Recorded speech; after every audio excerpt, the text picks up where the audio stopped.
Hello bibliophiles, and welcome back to Blatantly Bookish. Today I want to discuss one of my new favorite books of all time with you guys, and that of course is Wives and Daughters by Elizabeth Gaskell.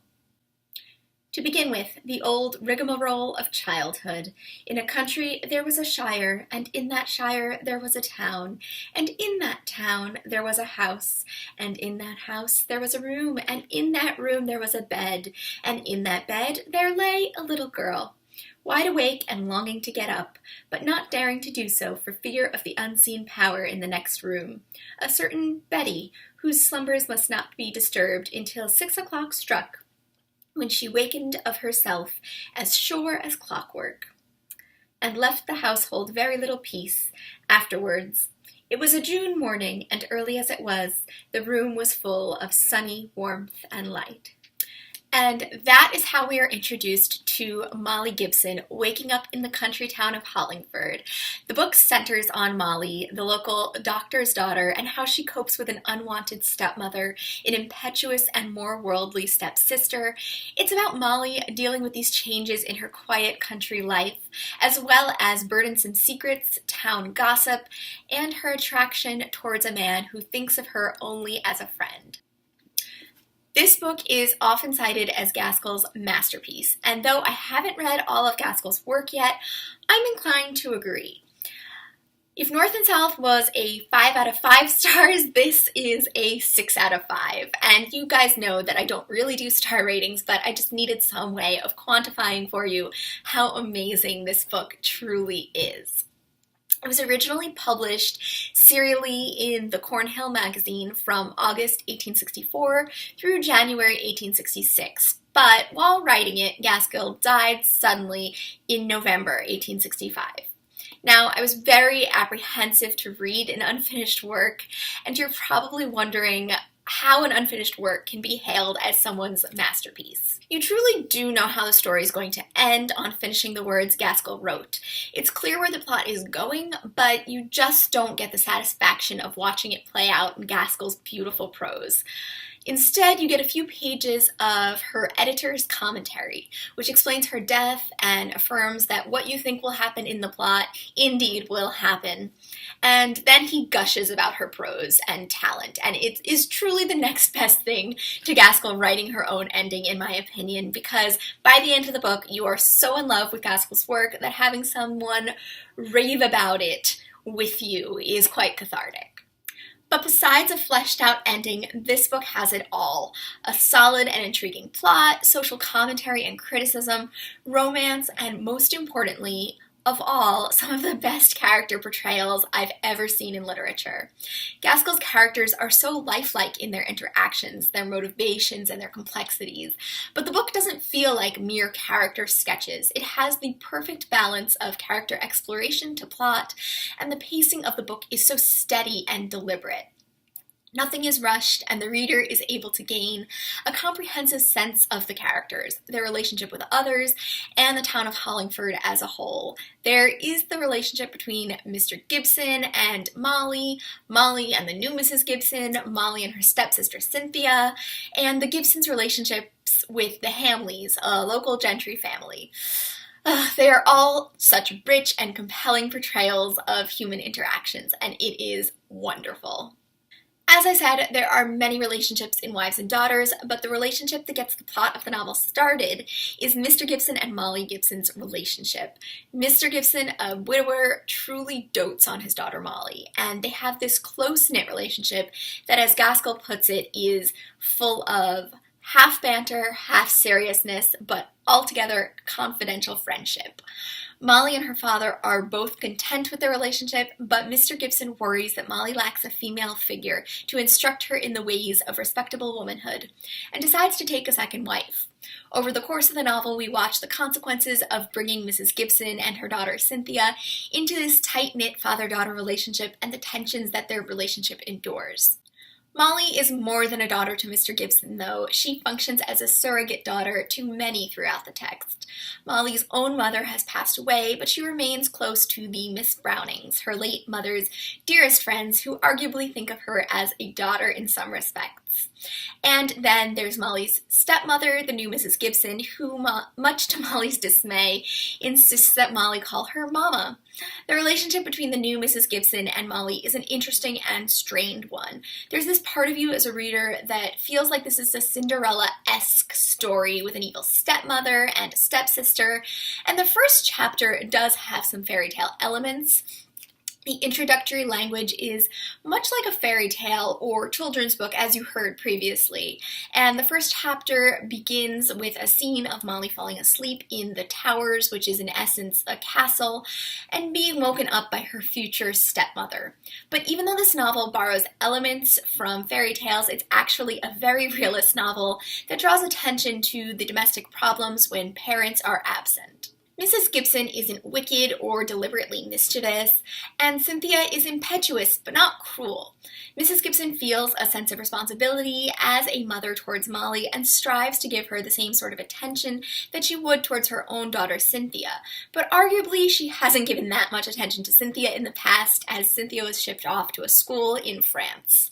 You get the sense that Mrs. Gibson wants to appear to be the perfect mother to both Cynthia and Molly, but hasn't been capable of being a strong mother figure for Cynthia in the past. And of course, while we are talking about daughters, there is Molly's relationship with the Hamleys, a local gentry family. Molly develops a close relationship with the Hamleys, and Mrs. Hamley in particular, who often refers to Molly by her dead daughter's name. And later in the novel, Molly becomes a daughter to Mr. Hamley as well. Then there's Cynthia and Molly's relationship.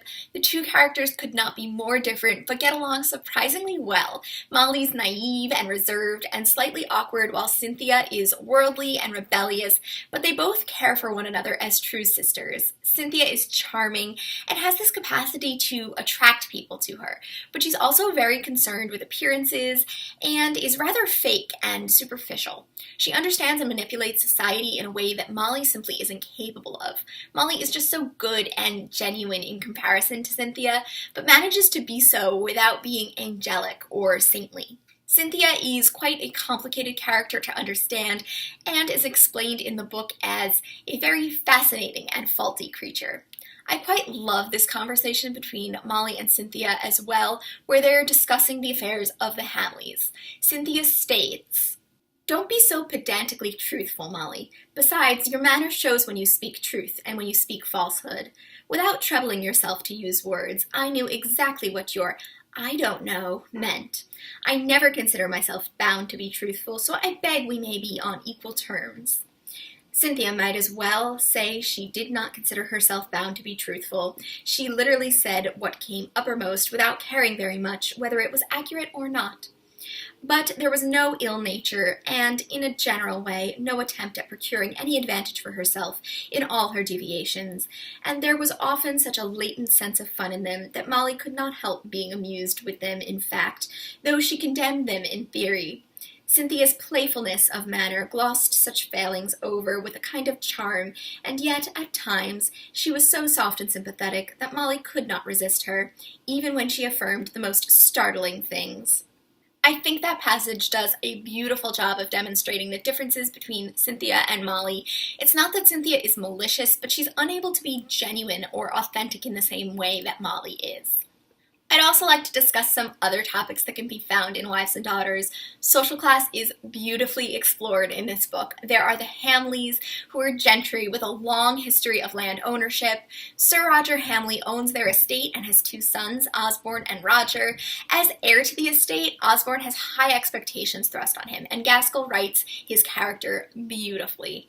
The Hamleys and Molly idealize and angelicize Osborne, but it soon becomes clear that Osborne is not fit to fulfill the duties of heir.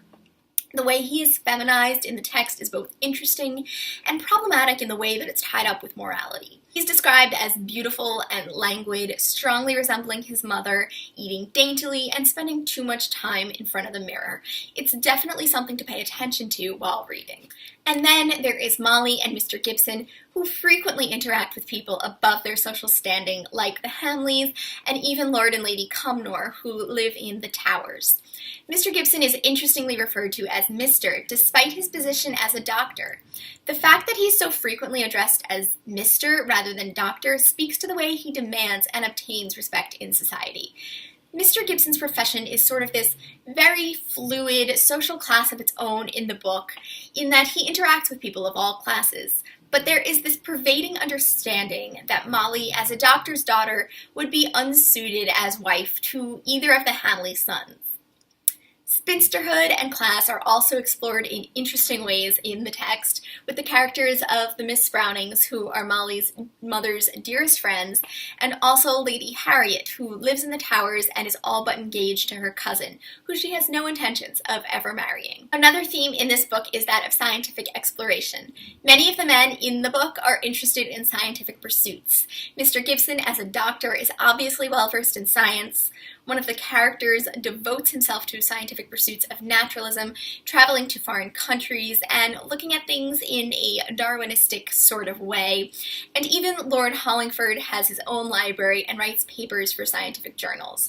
There's this underlying notion that class is no longer the only way to distinguish oneself in society, but that scientific pursuits are beginning to be respected as well. And, of course, I can't conclude a rant about Wives and Daughters without discussing the writing. The writing is surprisingly easy for modern readers to grasp, I think. And I just wanted to share one short, sweet quote that I found in this book with you about gossip. And I love that it can be taken completely out of context, so I'm not going to give you any more context than that.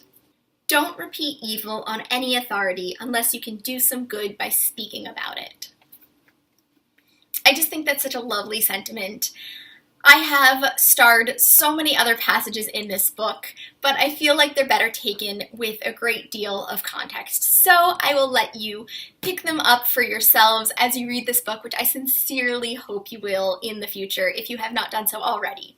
Thank you guys so much for sticking around to the end of this very long video. I'd love to hear your thoughts about anything that I said in this video in the comments down below. If you've read this book, please talk to me more about it. And if you haven't read the book, do you think you might in the future? This book is just one that I want to stick in everyone's hands, and I hope that came across in this video. Anyway, until next time, happy reading, and I look forward to seeing you in another video very soon. Bye!